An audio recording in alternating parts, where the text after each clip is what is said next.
Praise the lord. సర్వశక్తిమంతుడు సర్వోన్నతుడైన యేసుక్రీస్తు వారి శ్రేష్టమైన నామంలో నా దేవుని పిల్లలైన మీ అందరికీ కూడా ప్రత్యేక శుభాలు వందనాలు తెలియజేస్తూ ఉన్నాను. దేవుని జనంగమా, దేవుని సంగమా, దేవుడిస్తున్న చక్కటి వాగ్దానము. దేవుడు ఆగస్టు నెలంతా దేవుడు తన కృప చేత కాపాడి మరల ఈ సెప్టెంబర్ నెలలో ఉదయకాలపు వేళలో దేవుడిస్తున్న చక్కటి వాగ్దానము. దుష్టుల చేతుల నుండి నిన్ను విడిపించేదను, బలాత్కారుల చేతుల నుండి నిన్ను విమోచించేదను.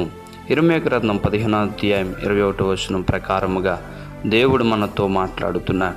దుష్టుల చేతుల నుండి విడిపిస్తాను, నిన్ను బలాత్కారుల చేతుల నుండి విమోచిస్తాను అని దేవుడే తన వాక్యం ద్వారా మనతో మాట్లాడుతున్నాడు.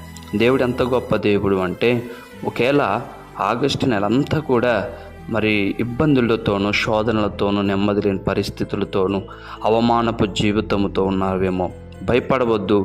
దేవుని కృప నీకు మెండారుగా ఉంటుంది.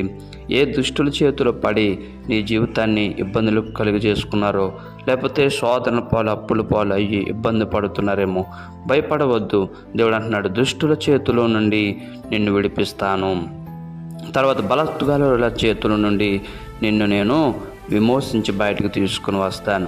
మరి ఆగస్టు నెల అంతా కూడా ఇబ్బందులు పడ్డారేమో, మరి దేవుని కృప కొరకు ఎదురు చూడండి. ఈ సెప్టెంబర్ నెలంతా కూడా దేవుని కృప మీ అందరికీ తోడై నడిపించునుగాక. ఆమేన్. మహాపరిశుద్ధుడా, నీకు వందనాలు. వాక్యమై ఉన్న దేవా, మీరు మాతో మాట్లాడినందుకు స్తోత్రాలయ్యా. నీ మహాసన్నిధిని మహోచితమైన ప్రేమ చేత దర్శించండి. ప్రతి ఒక్కరిని దుష్టులేసే పన్నాగముల నుండి విడిపించండి. ప్రతి బలహీనత నుండి విడిపించండి. ప్రతి శోధన నుండి విడిపించండి. కోర్టు కేసుల నుండి విడిపించండి. ప్రతి విషయమందు నీ తోడించమని ప్రార్థిస్తూ యేసయ్య నామం పేరట అడుగుచున్నాము తండ్రి. Amen. Amen. Thank you all. ఈ నెలంతా కూడా దేవుని కృప మీ అందరికీ తోడైండును గాక. ఆమేన్.